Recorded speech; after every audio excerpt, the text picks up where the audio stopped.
मिस्र की सरजमीन पर फिरौन का राज था, और सिर्फ राज ही नहीं, घमंड का ऐसा पहाड़ था कि वो खुद को खुदा कहने लगा था। लोग उसके सामने सिर झुकाते, डरते, कांपते, और वही डर फिरौन के घमंड को और भी बड़ा कर देता था। फिरौन कहता था, मैं हूं मिस्र का मालिक, मेरे बिना इस धरती पर कुछ नहीं हिल सकता। लेकिन एक दिन उसके इस घमंड को झटका देने वाला पहला अलामत सामने आया। मिस्र की रात गहरी और डरावनी थी। शाही महल की सबसे ऊंची बालकनी पर दुनिया का सबसे ताकतवर बादशाह फिरौन खड़ा था, लेकिन आज उसकी आंखों में नींद नहीं थी। उसके कानों में एक अजीब सी गूंज थी, पानी की नहीं बल्कि खून के बहने की आवाज।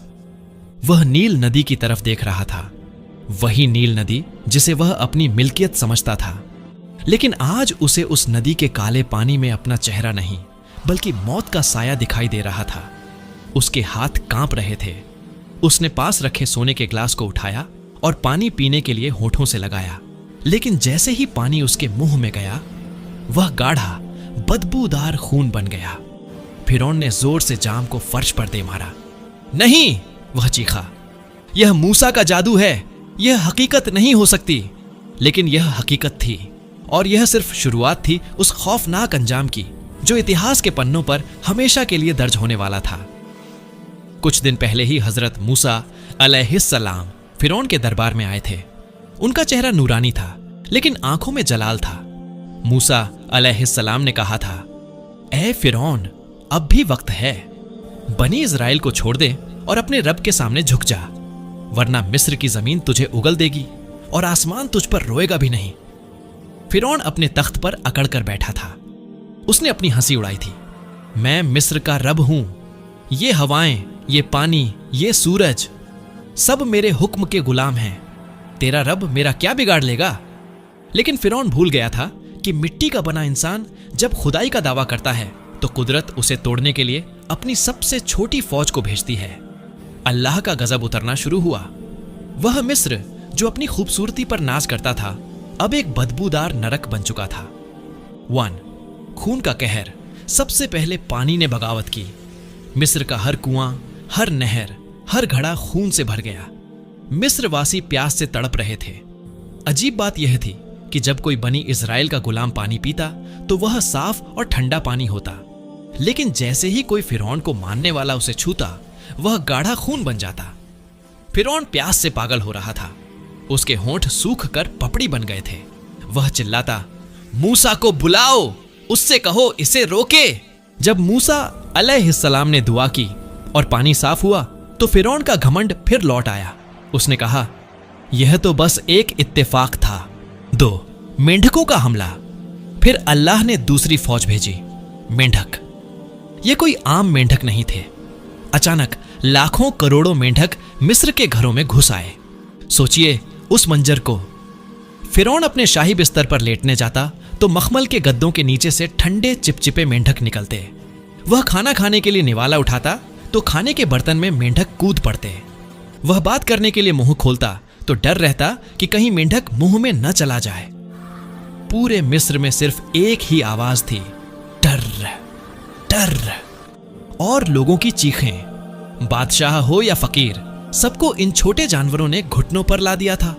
फिरौन फिर गिड़गिड़ाया, फिर वादा किया, फिर अजाब टला, और फिर उसने वादा तोड़ दिया। 3. जुएं और टिड्डियों का तूफान। फिर हवा ने हमला किया। धूल और मिट्टी जुओं में बदल गई। लोगों के जिस्मों पर, बालों में, कपड़ों में कीड़े रेंगने लगे। वे खुजलाते खुजलाते अपनी खाल नोच लेते थे। उसके बाद टिड्डियों का लश्कर आया। उन्होंने मिस्र के हरे भरे खेतों को खाकर काला कर दिया। जो बागीचे फिरौन की शान थे, वे अब सूखी लकड़ियों का ढेर बन चुके थे।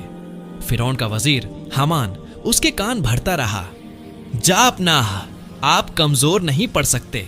अगर आप झुके तो लोग आपको खुदा मानना छोड़ देंगे। यह मूसा का जादू है, बस कुछ दिन का खेल है। यही वो झूठी तसल्ली थी जिसने फिरौन को मौत के मुंह तक धकेल दिया। आखिरी चेतावनी आ चुकी थी। अल्लाह ने हजरत मूसा अलैहिस्सलाम को हुक्म दिया, आज रात अपने लोगों बनी इज़राइल को लेकर चुपके से निकल जाओ। अंधेरी रात में जब मिस्र सो रहा था, लाखों गुलाम खामोशी से अपने घरों से निकले।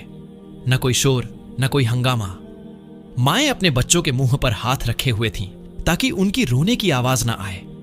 यह आजादी का सफर था, लेकिन सुबह होते ही फिरौन के जासूसों ने उसे खबर दी, बादशाह, मूसा अपने लोगों को लेकर भाग गया है, हमारे गुलाम जा रहे हैं। फिरौन गुस्से से लाल हो गया। उसका सीना तकब्बुर, घमंड से फटने लगा। उसने अपनी जिद की हद पार कर दी। मेरी फौज तैयार करो, उसने दहाड़ लगाई। आज मिस्र की जमीन उनका खून पिएगी। मैं मूसा को भी मारूंगा और उसके रब को भी देख लूंगा। 20 लाख की फौज, रथ, घोड़े, तलवारें। फिरौन अपनी पूरी ताकत के साथ निकल पड़ा। जमीन उसके लश्कर के कदमों से कांप रही थी। धूल का गुब्बार आसमान छू रहा था। उसका इरादा पक्का था, आज बनी इजराइल का नामो निशान मिटा देना है। नील के किनारे, मौत और जिंदगी के बीच बनी इजराइल चलते चलते बहर ए अहमर, लाल सागर के किनारे पहुंच गए। सामने ठाठे मारता हुआ गहरा समुद्र था और पीछे से उड़ती हुई धूल बता रही थी कि फिरौन आ रहा है। लोग घबरा गए। उन्होंने चीखना शुरू कर दिया, ए मूसा, तुमने हमें मरवा दिया। सामने समंदर है, पीछे फिरौन है, अब हम कहां जाएं? मायूस चेहरे, रोते हुए बच्चे और कांपते हुए बुजुर्ग, सबको अपनी मौत सामने दिख रही थी। लेकिन हजरत मूसा अलैहिस्सलाम का ईमान पहाड़ जैसा मजबूत था। उन्होंने सुकून से कहा, हरगिज नहीं, मेरा रब मेरे साथ है, वह जरूर रास्ता निकालेगा। तभी अल्लाह का हुक्म हुआ, ए मूसा, अपनी लाठी समंदर पर मारो। जैसे ही लाठी पानी से टकराई, एक भयानक आवाज आई, जैसे आसमान फट गया हो। समंदर का पानी बीच से चीर दिया गया। पानी की लहरें दोनों तरफ बड़े पहाड़ों की तरह खड़ी हो गईं। बीच में सूखी जमीन निकल आई। यह मंजर देखकर लोगों की आंखें फटी रह गईं। यह नामुमकिन था, लेकिन उनकी आंखों के सामने था। मूसा अलैहिस्सलाम ने हुक्म दिया और लाखों लोग उस रास्ते से गुजरने लगे। फिरौन अपने रथ पर सवार तेजी से समुद्र के किनारे पहुंचा। वहां का मंजर देखकर उसने लगाम खींच ली। उसके घोड़े बिधक गए। उसने देखा कि समुद्र 2 हिस्सों में बटा हुआ है और बीच में एक रास्ता है। पानी की दीवारें खड़ी थीं, मानो किसी हुक्म का इंतजार कर रही हों। फिरौन के दिल में पहली बार खौफ पैदा हुआ। उसकी अंतरात्मा ने कहा, मत जा, यह जाल है, यह रब का मौजज़ा है। वह ठिठक गया। वह पीछे हटने ही वाला था कि तभी अल्लाह की हिकमत देखिए। हजरत जिब्राइल अलैहिस्सलाम एक इंसानी शक्ल में एक घोड़ी पर सवार होकर आए और फिरौन के घोड़ों के आगे से तेज रफ्तार में उस समुद्री रास्ते में घुस गए। फिरौन के घोड़ों, जो नर थे, ने जब घोड़ी को आगे जाते देखा तो वे बेकाबू होकर उसके पीछे दौड़ पड़े। फिरौन चाहकर भी उन्हें रोक न सका। जैसे ही फिरौन रास्ते पर उतरा, उसकी पूरी फौज, वजीर, सिपाही, हाथी, घोड़े सब उसके पीछे चले आए। उन्हें लगा कि रास्ता उनके लिए भी खुला है। हम मूसा को पकड़ लेंगे, वे चिल्लाए। बनी इजराइल का आखिरी आदमी समुद्र के दूसरे किनारे पर सुरक्षित पहुंच चुका था। फिरौन और उसकी पूरी फौज अब समुद्र के ठीक बीचों बीच थी। दोनों तरफ पानी की ऊंची ऊंची दीवारें थीं, जो अब कांप रही थीं। सन्नाटा इतना गहरा था कि रथों के पहियों की आवाज गूंज रही थी। अचानक हजरत मूसा अलैहिस्सलाम ने अल्लाह के हुक्म से अपनी लाठी दोबारा पानी की तरफ बढ़ाई और तब वह हुआ जिसका डर था। अल्लाह का हुक्म हुआ, मिल जा। पानी की दीवारें जो रुकी हुई थीं, भयानक शोर के साथ एक दूसरे पर गिर पड़ी। हजारों टन पानी एक झटके में फौज के ऊपर आ गिरा। बचाओ की चीखें पानी के शोर में दब गईं।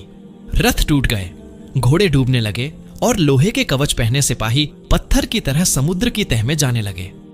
फिरौन पानी की लहरों से लड़ रहा था। वह डूब रहा था, ऊपर आ रहा था, फिर डूब रहा था। उसका ताज कहीं गिर चुका था। उसके शाही कपड़े भीगकर भारी हो गए थे। मौत को सामने देखकर उसका सारा घमंड एक पल में चकनाचूर हो गया। जब पानी उसके गले तक आ गया और सांस रुकने लगी तो उसने वही चीख लगाई जो उसे बहुत पहले लगानी चाहिए थी। उसने चिल्लाकर कहा, मैं ईमान लाया कि कोई माबूद नहीं सिवाय उसके जिस पर बनी इजराइल ईमान लाए, और मैं मुसलमान होता हूं। लेकिन बहुत देर हो चुकी थी। तौबा का दरवाजा बंद हो चुका था। अल्लाह की तरफ से जवाब आया जिसका मफहूम है, अब ईमान लाता है, जबकि इससे पहले तूने नाफरमानी की और फसाद मचाता रहा। कहा जाता है कि उस वक्त हजरत जिब्राइल अलैहिस्सलाम ने समंदर की काली मिट्टी कीचड़ उठाई और फिरौन के मुंह में ठूंस दी, ताकि वह रहमत की कोई और बात न कह सके, क्योंकि अब फैसले का वक्त था, रहमत का नहीं। फिरौन कहता था, मैं हूं मिस्र का मालिक, मेरे बिना इस धरती पर कुछ नहीं हिल सकता। फिरौन मर गया, लहरें शांत हो गईं, लेकिन कहानी यहां खत्म नहीं होती। यहीं पर वह ट्विस्ट है जो आज भी वैज्ञानिकों और दुनिया वालों को हैरान करता है। आमतौर पर जब कोई समुद्र में डूबता है तो उसका जिस्म मछलियां खा जाती हैं, या वह गलकर खत्म हो जाता है, या फिर वह गहरे पानी में हमेशा के लिए खो जाता है। लेकिन अल्लाह ने फिरौन के लिए एक अजीब और अनोखी सजा चुनी। अल्लाह ने कुरान में फरमाया, आज हम तेरे बदन बॉडी को बचा लेंगे ताकि तू अपने बाद आने वालों के लिए एक निशानी बना रहे। समुद्र की लहरों ने फिरौन की लाश को निगला नहीं, बल्कि उसे उगल दिया। उसकी लाश पानी के ऊपर तैरती हुई किनारे पर आ लगी। यह वही जगह थी जहां बनी इजराइल खड़े थे। उन्होंने अपनी आंखों से देखा कि वो शख्स जो खुद को रब कहता था, आज एक बेजान सूजी हुई लाश बनकर रेत पर पड़ा है। न कोई सिपाही उसे उठाने वाला था, न कोई नौकर। असली ट्विस्ट यह है, हजारों साल गुजर गए, मिस्र की सभ्यताएं खत्म हो गईं, लेकिन उस फिरौन जिसका नाम रामसेस द्वितीय या मरनबताह माना जाता है की लाश आज भी मौजूद है। अल्लाह ने उसे मिट्टी में मिलने नहीं दिया, उसे मम्मी बनाकर महफूज रखा गया। आज वही फिरौन जो कहता था, मैं सबसे बड़ा हूं, मिस्र के एक म्यूजियम में कांच के एक बक्से ग्लास बॉक्स के अंदर पड़ा है। हजारों साल से लोग आ रहे हैं, उसे देख रहे हैं। वह न मरकर मिट्टी हुआ, न जिंदा रहा। वह इबरत का पुतला बन गया। उसका चेहरा आज भी उस खौफ और दर्द को बयां करता है जो उसने डूबते वक्त महसूस किया था। उसका जिस्म गवाही दे रहा है कि ताकत सिर्फ अल्लाह की है और घमंड का अंजाम हमेशा जिल्लत है। इस कहानी का अंत किसी परियों की कहानी जैसा सुखद नहीं, बल्कि एक भारी खामोशी वाला है।